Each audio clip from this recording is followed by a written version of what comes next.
as had been an archivist for 300 years. In that time, she had cataloged wars, disasters, triumphs, and tragedies from 10,000 different dimensions.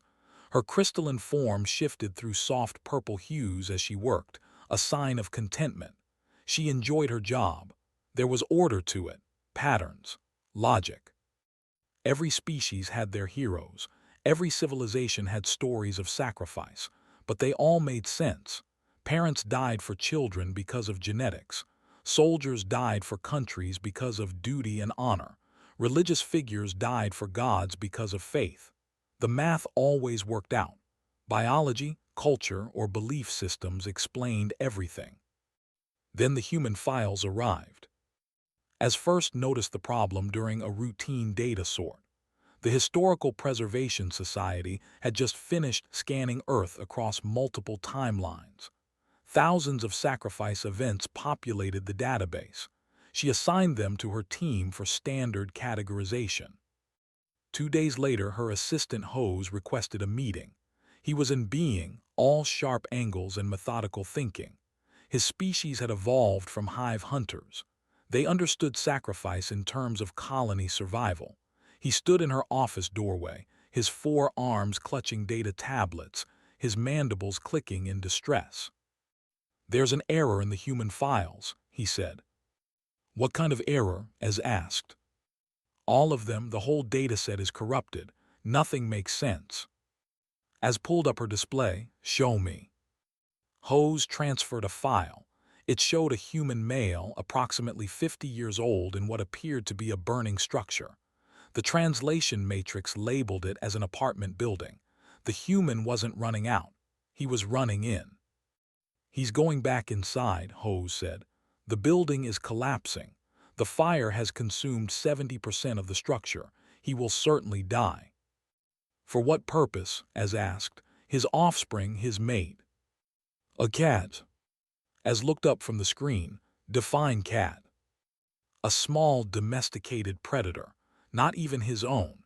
It belongs to a neighbor he'd never spoken to before that day." "That can't be right. Check the translation." "I did 3 times.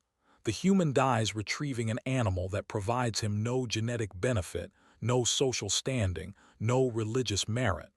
The neighbor doesn't even thank him. She's too traumatized by his death."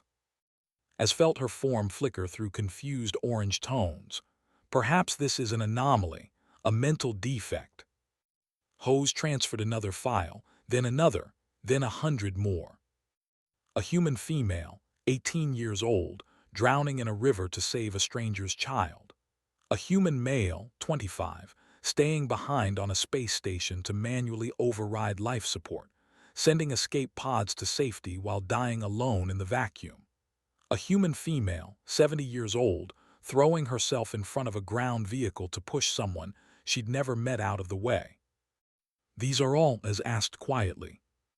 "Triple-checked, and there are thousands more, tens of thousands. Every timeline, every dimension where humans exist, we find the same pattern." Hose set down his tablets. "Archivist, I don't understand what I'm looking at."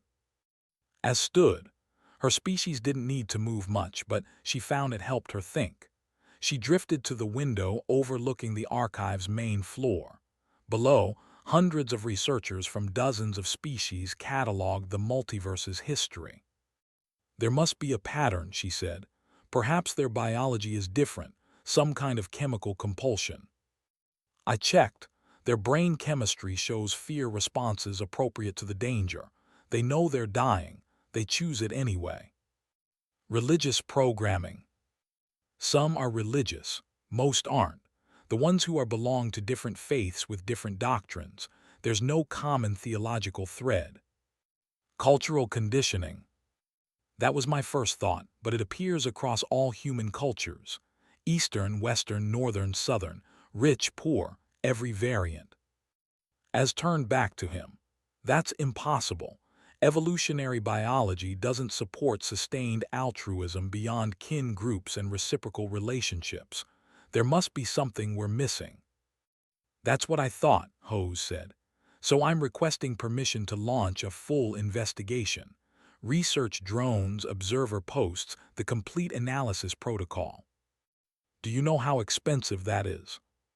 Yes, but archivist, if these files are accurate, then humanity represents something we've never documented before. A species that systematically acts against its own survival interests for no logical gain. His mandibles clicked rapidly. That's not just unusual, it's theoretically impossible. As thought about the budget, she thought about the questions from the Oversight Committee. She thought about her reputation if this turned out to be a massive translation error or data corruption. Then she thought about the old human male running into fire for a cat. Approved, she said. But Hose, I want complete documentation. Every sensor, every perspective, every piece of data cross-referenced. If we're going to claim we found an impossible species, I want absolute certainty. Over the next 6 months, the team deployed resources across dozens of human timelines. They watched, they recorded, they analyzed. The data came back in overwhelming waves. A human soldier threw himself on an explosive device to shield his squad. That made sense, Hose thought. Tribal bonding, military conditioning. But then they found the soldier's journal. He'd only known his squad for 3 weeks. He barely liked them. He jumped on the explosive because, as he wrote the day before, somebody has to protect the new guys. A human scientist deliberately infected herself with a deadly pathogen to test a cure's progression. Logical, perhaps, for the greater good of her species. But the cure was meant for an alien plague. Humans were immune. She died to save people she'd never met on a world she'd never visit. A group of human firefighters formed a chain in a collapsing building, passing children to safety. The last 3 firefighters in the chain died when the ceiling fell. Standard rescue protocol, maybe, except the building was already evacuated. They went back in when they heard a sound. It was a false alarm. They died for nothing. Except they didn't know it was a false alarm. They died because they heard something that might have been someone in danger. As watched the recordings until her crystalline structure ached, she brought in specialists, evolutionary psychologists, behavioral economists. Everyone had theories. None of them explained the scope of what they were seeing. Perhaps it's a form of social currency, suggested Doctor, an economic theorist. They sacrifice for reputation. Most of these acts have no witnesses, as countered. Many of the humans die alone. No one knows what they did. Genetic legacy, then. They're protecting their offspring's future environment. They do it for other species, for artificial intelligences, for ecosystems that won't exist for generations. One by one, the theories failed. Hose became obsessed with a particular case. A cargo pilot named Maria. The research drones found her across 17 different dimensional timelines. In each one, the same scenario played out with minor variations. Her ship's reactor went critical near a populated station. She had approximately 40 seconds to eject and save herself. In all 17 timelines, she made the same choice. She didn't eject. She fired her maneuvering thrusters and piloted away from the station. The ship exploded in empty space. She saved 80,000 lives. In most timelines, those lives belonged to aliens who had treated her with suspicion and prejudice. They didn't even know her name. Hose played the recording from Timeline 7 over and over. The moment when made her choice. The moment when she could have lived but chose not to. The cockpit recorder captured her last words. "Sorry, Mom. Someone had to." "I don't understand," he said to us one evening. "What does that mean? Someone had to." Had to what? That's what I'm asking. As pulled up her master database, hundreds of human sacrifice cases. She ran a linguistic analysis on the recorded last words and journal entries. The same phrases appeared again and again. Someone had to. What else could I do? They needed help. I couldn't just leave them. They speak as if they had no choice, as said slowly. But they did. They always had the choice to live. So why didn't they? That was the question that kept us awake through many cycles. She began interviewing humans directly. The society had protocols for this, though they rarely used them. Direct observation could contaminate data, but she needed to understand. She spoke with a human philosopher who tried to explain something called moral obligation. She spoke with a human soldier who described duty beyond duty. She spoke with a human mother who simply said, "If you could help someone and you didn't, how would you live with yourself?" Slowly, terrifyingly, as began to understand. Humans had done something no other species had managed. They had taken empathy, a basic social bonding mechanism, and amplified it beyond all evolutionary logic. They felt the pain of strangers as if it were their own. Not perfectly, not always, but enough. Enough that dying to prevent that pain made more sense than living with the knowledge that they could have helped but didn't. They had weaponized compassion. "Hose," she said, calling him to her office, "I need you to look at something." She pulled up comparative data, charts showing sacrifice patterns across species, graphs plotting altruistic behavior against genetic relationships, mathematical models of reciprocal benefit. Every species had a line, a point where self-preservation overrode altruism. The line appeared at different places for different species, but it always existed. Humans had no line. Or rather, they did, but it wasn't where biology said it should be. It wasn't based on genetic similarity or social bonds or reciprocal benefit. It was based on need. If someone needed help, humans helped, even if it killed them. "This is going to change everything," Ho said quietly. "I know," Ez replied. They stood together in silence, watching the data scroll past.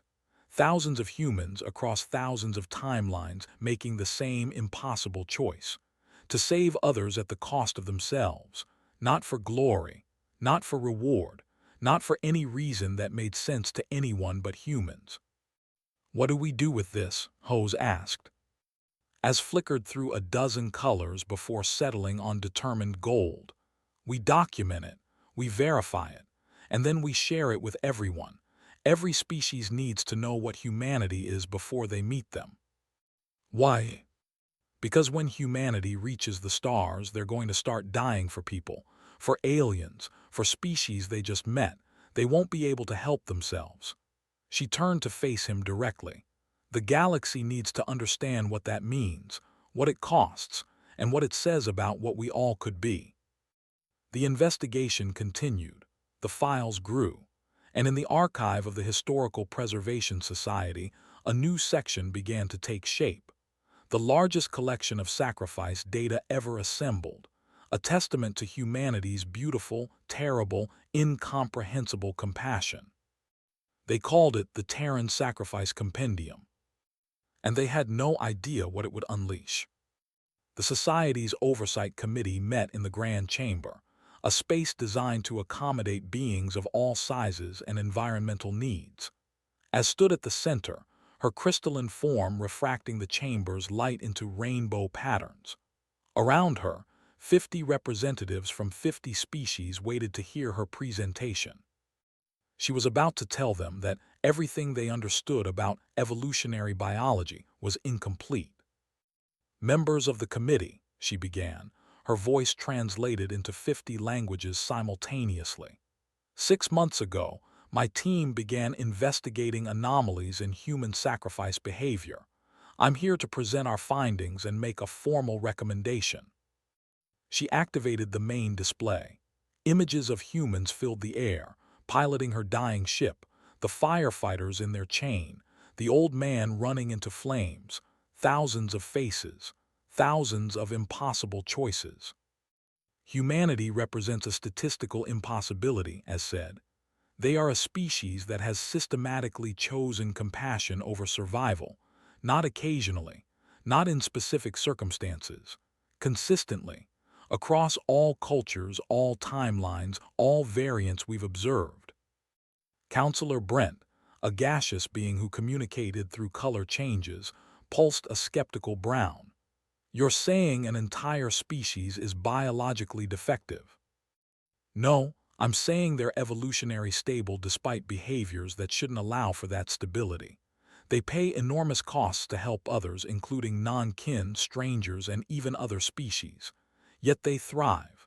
They spread across their worlds. They develop technology. They create art and science and philosophy, all while maintaining this lethal compassion. Counselor, whose species descended from solitary ambush predators, leaned forward. What's your evidence that this isn't merely good propaganda, stories they tell themselves? Ho stepped forward. We have direct observational data from research drones, physiological scans showing fear responses, proving they understand the danger, genetic analysis ruling out biological compulsion, cultural studies showing the behavior transcends any single society or belief system, and most significantly, we have comparative data. The display shifted. A new graph appeared, showing altruism patterns across 300 species. Every sentient species shows some capacity for sacrifice, Hose explained. But there's always a boundary, a point where self-preservation dominates. Here's where humanity's boundary should be, based on their evolutionary history and social structure. A red line appeared on the graph. Here's where it actually is. A blue line appeared, far beyond the red one, far beyond any other species line. The chamber fell silent. Counselor, an ancient being who had served on the committee for 2,000 years, spoke in her rasping voice. What you're showing us is dangerous, Archivist. I know. If other species learn that humans will sacrifice themselves this readily, they will exploit it, use them, treat them as disposable resources. That's a possibility, as agreed. And if other species see humans as self-sacrificing heroes, they may feel inadequate, resentful. It could cause social upheaval across the dimensional networks. Also possible. So why are you bringing this to us? Why not bury the data? As had expected this question, she'd asked it herself many times during the investigation. Because humanity is coming, she said simply. In multiple timelines, they're developing dimensional travel. In others, they're reaching for the stars. They're about to join the galactic community whether we're ready or not. And when they do, they're going to start dying for aliens. They won't ask permission. They won't calculate the costs. They'll see someone in trouble and they'll help, even if it kills them. Let them, Counselor Brent pulsed. Why is that our concern? Because we'll be the ones they die for, as let that sink in. Your crew member trapped in a reactor leak, your child caught in a station decompression, your entire species facing a plague. Humans will see those problems and they'll throw themselves at them. They'll die trying to save you, and you won't have asked them to. You might not even want them to, but they'll do it anyway because that's what humans do. Counselor's eyes narrowed. You sound like you admire them. I'm terrified of them, as corrected. I've spent 6 months watching humans die for the most trivial reasons, for animals, for strangers, for people who hated them. I've watched them make impossible choices over and over again. And yes, part of me admires it, but mostly I'm afraid of what it means. What does it mean? Asked. As took a moment before answering. It means that every species in this room has built civilizations on the principle of rational self-interest. We cooperate when it benefits us. We sacrifice when the math works out. We've created laws, economies, and societies based on the assumption that beings will prioritize their own survival. And now we're about to encounter a species that doesn't follow those rules. A species that will look at our carefully balanced systems and break them by caring too much. She pulled up another file, a simple video feed. It showed a human woman, late 20s, sitting at a desk. She was writing something. The translation matrix identified it as a letter to her mother. This is Lieutenant Sarah Vega, as said. In Timeline 42, she's stationed on a deep space monitoring outpost. Tomorrow, an alien vessel will suffer a cascade failure near her position. The vessel contains 3 crew members from a species humanity has just encountered. First contact happened 8 days ago. It did not go well. The aliens were hostile, suspicious, and threatening. She fast-forwarded the video. Now it showed the monitoring station's control room. Alarms blared. The human woman was at her console, working frantically. The alien vessel's life support is failing, as narrated. Lieutenant Vega has two choices. She can broadcast rescue instructions and hope the aliens can implement them before their crew dies, or she can take her station's only shuttle and reach them in time to save them. The shuttle has enough fuel for a rescue run or for her to reach the next human outpost. Not both. The committee watched as the human woman stopped typing. Her hands hovered over the controls. She was crying. Then she launched the shuttle. She saves all three aliens, as said. They're unconscious when she pulls them aboard, so they never know a human helped them. Lieutenant Vega's shuttle runs out of fuel 40,000 kilometers from the nearest outpost. She drifts for 11 days before dying of dehydration. She recorded a final message. Would you like to hear it? No one spoke, as played it anyway. The human woman's face filled the display. She looked exhausted, barely conscious, but she smiled weakly at the camera. "Hey, Mom," she whispered. "I'm sorry I won't make it home. I know you'll be mad at me for this, but I couldn't let them die. They have families too. Someone who loves them, someone waiting for them to come home. I couldn't take that away from someone just to give it to you. That wouldn't be fair." She paused, taking shaky breaths. "Tell everyone I love them, and tell them I don't regret this. 3 people are alive who wouldn't be otherwise. That's worth it. That's always worth it." The recording ended. The chamber remained silent for a long moment. Finally, Counselor spoke. "What are you proposing, Archivist?" "I propose we create a mandatory educational module," as said. "Every species that reaches capability must be required to study the Terran Sacrifice Compendium before encountering humanity. They need to understand what humans are, what they'll do, what it costs." "That's unprecedented," Counselor Brent protested. "We don't mandate education about specific species. We've never needed to. Every other species makes sense within our existing frameworks. Humanity doesn't. They're a blind spot in our understanding of sentient behavior. If we don't prepare other species for what humanity is, people will die. Humans will die trying to save others, and others will die because they don't understand what humans are willing to sacrifice. Or, Counselor said slowly, species will learn about humanity and decide they're too dangerous to allow into the galactic community. Too unpredictable. This compendium could be a death sentence for humanity before they even reach the stars." Az had considered this too. It had kept her awake for many cycles. "That's why I'm proposing we include context," she said. "Not just the sacrifice data, but the why. Human philosophy, human culture, human history.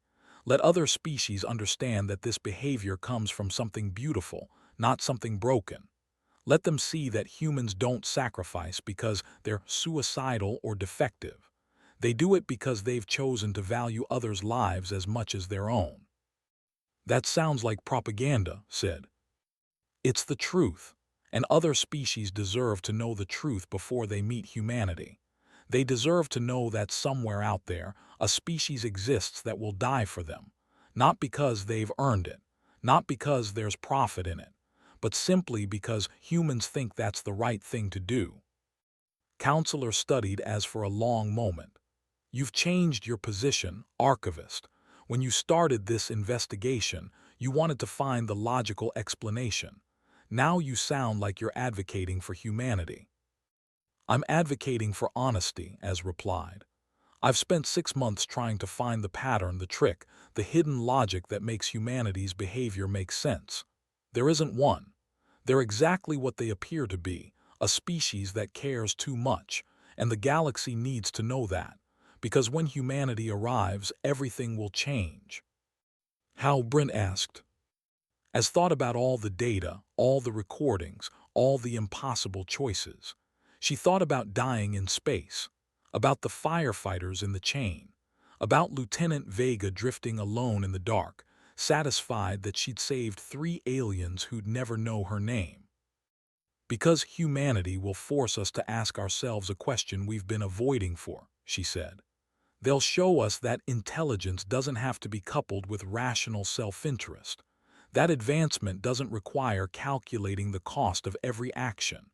That maybe, possibly, we've been wrong about what it means to be civilized.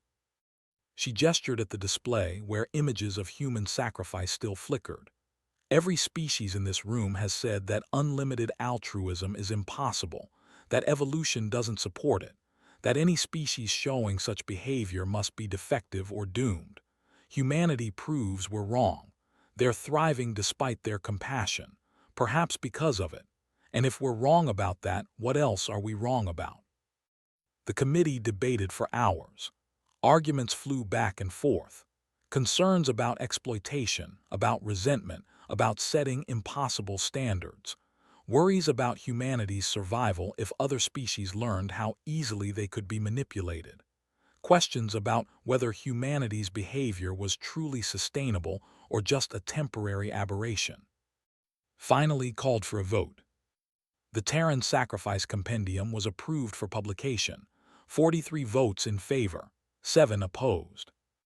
But added, her ancient eyes fixed on as, you will personally oversee the compendium's creation, and you will include warnings, clear, unmistakable warnings about the implications of humanity's behavior, for humanity's protection and for everyone else's.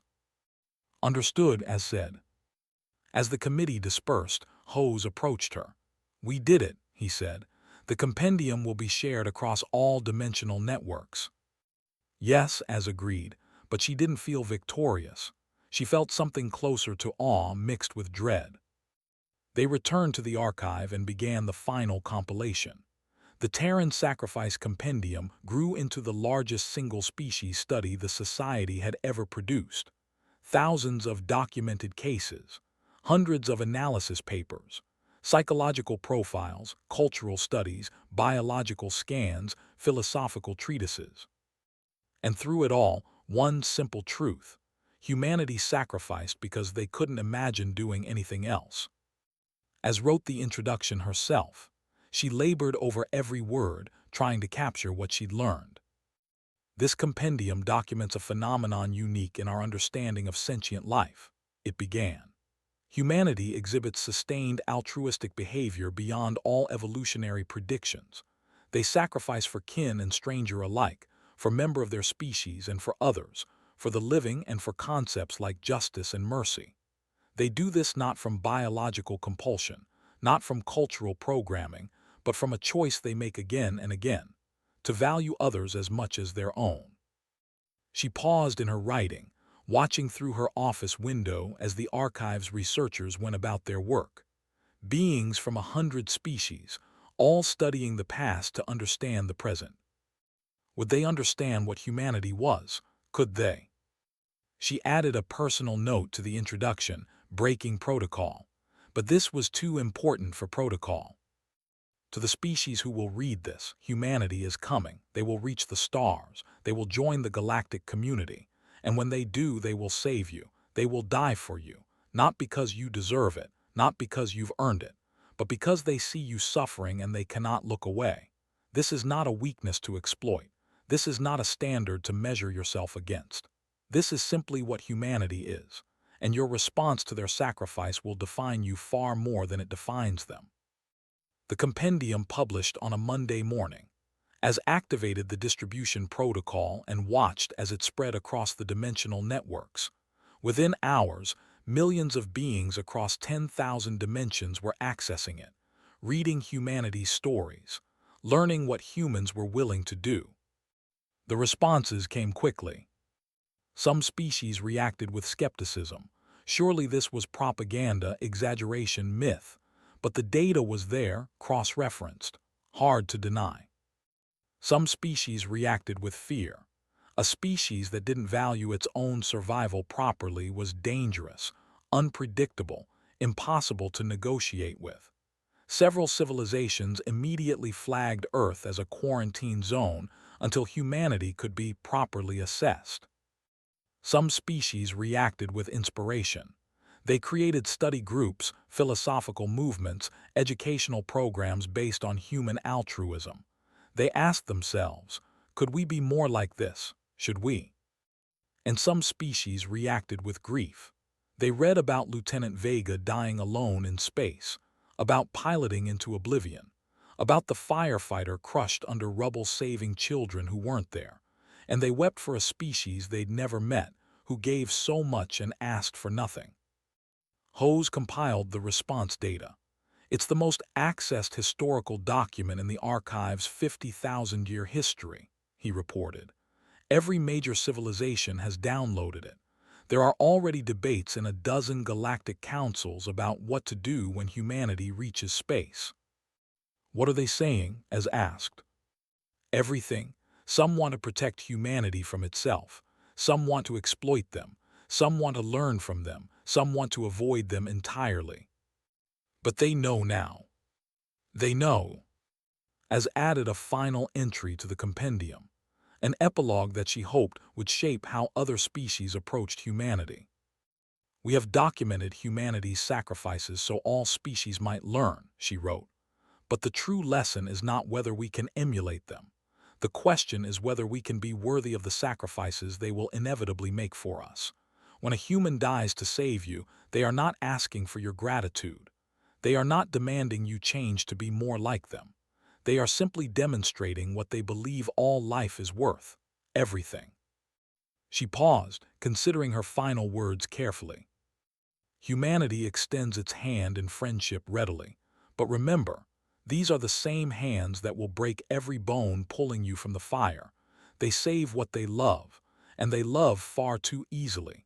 Handle their compassion with care. It is the most precious and most fragile thing they possess. The compendium was complete. The galaxy knew about humanity now, or at least they knew enough to begin understanding. Hose found as standing at her window, looking out at the archive floor. "Do you think we did the right thing?" he asked. "I don't know," she admitted. "We've changed how the galaxy will perceive humanity before humanity even knows the galaxy exists. That's a tremendous responsibility. What if we made it worse for them? What if we made it better? What if, because of this compendium, the first alien a human meets understands what they're dealing with? What if knowing about humanity's tendency to sacrifice saves human lives instead of costing them?" Hose clicked his mandibles thoughtfully. "There's something I've been wondering. After all this research, after watching all those recordings, studying all that data, do you understand humans now?" As flickered through several colors before settling on a soft, uncertain blue. "No, I understand what they do. I understand that they do it consistently. I can predict their behavior with reasonable accuracy, but I don't understand why it doesn't bother them more. Why they can make these choices and not be paralyzed by the weight of them. Why they can value others so much and still function." "Maybe that's the real lesson," Hose suggested. "That we're not supposed to fully understand. That humanity operates on principles that don't translate to other species. And that's okay." "Is it? Is it okay to share the galaxy with a species we can't fully comprehend? We share it with hundreds of species we don't fully comprehend. Humanity is just more obvious about being incomprehensible." As laughed a sound like wind chimes. "Fair point." In the weeks that followed, as monitored the compendium's impact, universities created courses about it. Military academies studied it. Philosophers debated it. The compendium had become the touchstone for thousands of conversations about morality, survival, and what it meant to be civilized. And somewhere in dozens of timelines, humans continued doing what they did, saving others, sacrificing themselves, being impossible. A message arrived from an unexpected source. The Collective, one of the most advanced civilizations in the network, had created a memorial. They'd never met a human. Humans in their timeline were still centuries from space travel, but they'd read the compendium and been moved by it. The memorial was simple: a statue showing three figures, one falling, one reaching up to catch them, one standing above pulling them to safety. The plaque read, "To humanity, who taught us that wisdom and compassion are not opposites, may we be worthy of their sacrifice when they finally reach us." As stood in her office, looking at images of the memorial, and felt her crystalline structure shimmer with emotions she couldn't quite name. Archivist Hose appeared in her doorway. "There's something you should see." He transferred a new file. It was from the research drones, still monitoring human timelines. A new sacrifice event. A human child, barely 10 years old, had pulled another child from a frozen pond. The ice had broken. The human child had gone under, pushed the other child to safety, and drowned. As watched the recording, watched the small human struggle, watched them make the same impossible choice every other human in the compendium had made. At the end, rescue workers pulled the child's body from the water. The human child's final expression wasn't one of fear or regret. They were smiling. "Added to the compendium," as said quietly. "It's already approved for publication. We don't need." "Add it anyway. Let everyone see. Let them know that this isn't just human culture or human philosophy. This is what human children do. This is who they are from the beginning." The file was added. The compendium updated. The galaxy learned that humanity's compassion started young and never stopped. And in the archive of the Historical Preservation Society, as sat in her office and wondered what would happen when humanity finally reached the stars. Would they survive their own kindness? Would they find others who understood them? Or would they die alone, saving aliens who never learned their names? She didn't know. The future was always uncertain, but she'd given the galaxy a gift: knowledge. Knowledge of what humanity was, knowledge of what they'd do, knowledge of what their sacrifice meant. Whatever happened next, it wouldn't be because the galaxy didn't know. It wouldn't be because they hadn't been warned. Humanity was coming, and the galaxy would have to decide how to respond to a species that loved too easily and sacrificed too readily. As added one final note to her personal log, "I spent 6 months trying to understand humanity. I failed, but I learned something more important, that some things don't need to be understood to be respected. Humanity will sacrifice for us, whether we understand why or not, whether we want them to or not, and our response to that sacrifice will say everything about who we are." She looked out at the archive floor one more time. Tomorrow there would be more data to catalog, more events to document, more history to preserve. But tonight she thought about a species she'd never met, a species that would die for her without knowing her name, a species that had turned compassion into their defining trait and somehow survived because of it. "Thank you," she whispered to the empty office, "for showing us what's possible, for reminding us that logic isn't everything, for being impossible." Somewhere in a timeline far from the archive, a human was probably making another impossible choice, saving someone they didn't know, giving everything for someone who would never thank them. And the galaxy, thanks to the compendium, would know what that meant. That was enough. That had to be enough.